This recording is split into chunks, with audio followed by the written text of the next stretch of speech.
Was it a gamble? I don't know. You tell me. But today what I wanted to do was piggyback off of yesterday's Montreal Canadiens victory against the Florida Panthers, and more importantly, against Brad Marchand. Who would have known rats go out there and do ratty things, especially in the National Hockey League, especially when your name is Brad? Because yesterday, the Montreal Canadiens pulled off a gutsy, exhilarating, heart-throbbing victory in overtime, a comeback win after being down 2-0 in the last few minutes of the third. 2 quick goals to come back, tie the game up, and send the game to OT before Brad Marchand delivers the chicken wing elbow right to the head of Mike Matheson.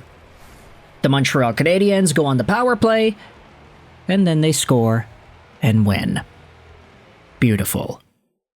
But aside from that game itself, I wanted to use this video as an opportunity to talk about some of the other guys that are on the Canadiens, guys that are doing very well, and just go over some of the other statistics. There are some tweets that I think we should talk about.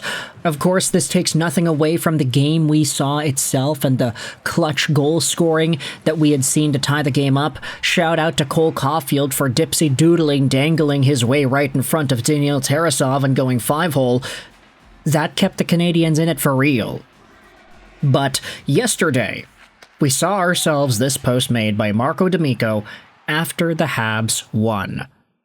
Lane Hutson now has 38 points in 39 games played. He is third in scoring for D-men in the NHL, behind only Cale Makar and Zach Werenski. This with heightened amount of minutes and defensive responsibilities. Now that, of course, is amazing. I think if you were to take a page out of the 2022 draft guide and project what Lane Hutson was supposed to be, what he is right now was like the best case scenario that we thought back when this guy was drafted in 2022. And he is doing this just 3 years after the draft.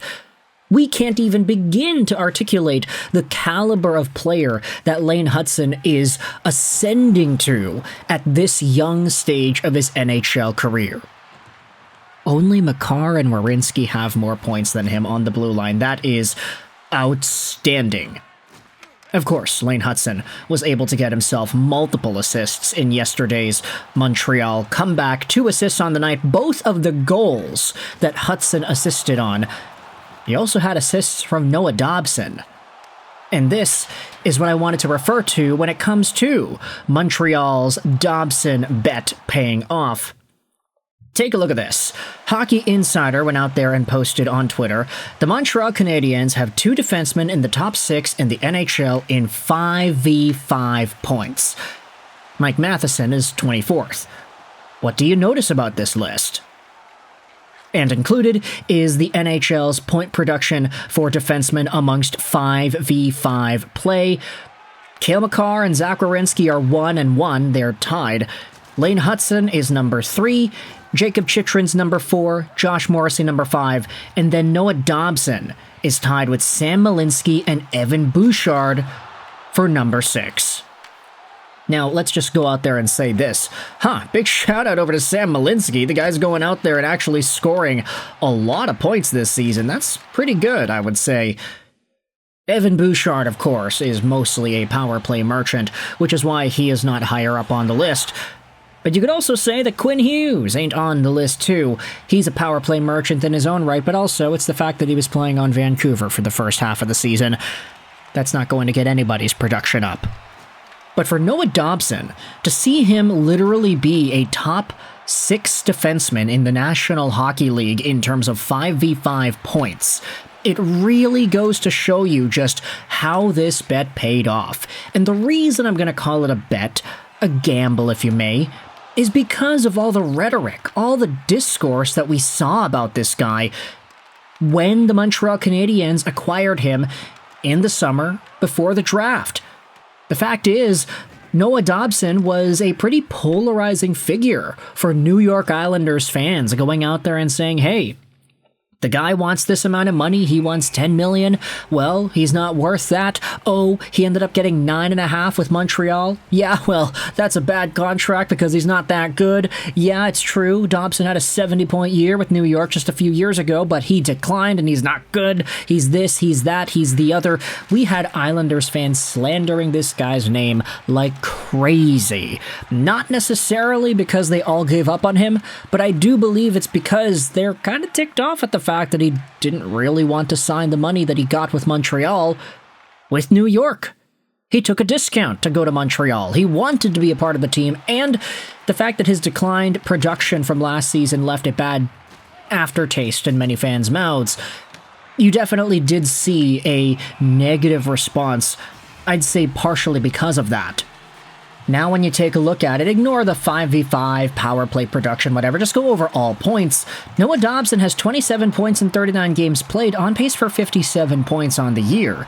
Now, that's true, it's not the same 70-point season he had 2 years prior, but you gotta remember, power play aside, this guy is not a power play 1 player on the Montreal Canadiens. That honor belongs to Lane Hutson.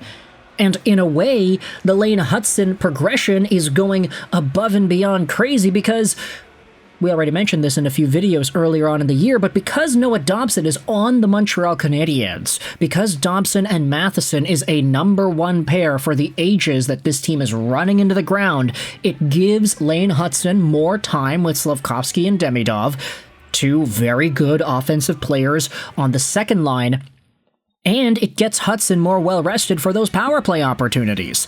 Yes, it's true, Noah Dobson was able to get a point on the power play in overtime, but it was a 4-on-3 power play. It's a little different. You want to still get the defensive stability there. I can understand the nuance in how power plays are ran in various circumstances. But with Kent Hughes acquiring Noah Dobson with 2 first-round picks, Emil Heineman, and getting a guy that a lot of Isles fans were turning their backs on right away in the process, right now we're seeing that even though that guy might not get to 70 points because he doesn't have the #1 power play time, he's doing pretty much everything else he needs to do in order to be as valuable as he can be for the Montreal Canadiens on this team. And look, we had some posts made. This was posted onto the r/Habs subreddit. Dobson's offense and net rating is skyrocketing at this point. He's a plus 3.6 offensive rating percentile player, plus 3.7 net rating. His hockey stats cards page is going nuts here. Noah Dobson, while it's true he is not as offensively productive as a few years ago, he is really molding himself into a super reliable #1 D-man. Maybe not because he's scoring like one, but because he's just straight up playing like one. He's getting those minutes. He's looking comfortable in them. Yes, he is not perfect, but him and Matheson have made for a very strong #1 pairing that I think can be a minutes-eating pairing for so long, considering the fact that Matheson also re-signed. So let me know your thoughts in the comment section below about Lane Hutson, his offensive productivity skyrocketing in the way that it has, and Noah Dobson, how the gamble for Montreal has paid off, and how a lot of it culminated in yesterday's stellar victory against Florida. Also, big shout out over to Sammy Montembeault for coming back out here and doing what he had done in net. Couldn't have done it without you, Sammy. Sure, he let in 2, but hey, for what it's worth, after coming back from the AHL, a stint that he very much needed because of his struggles at the NHL level this year, it is awesome to see Sammy Montembeault get that dub in overtime. With all this in mind, let me know your thoughts in the comment section below about Montreal's gamble paying off. I hope you enjoyed this video. Sign on, and bye.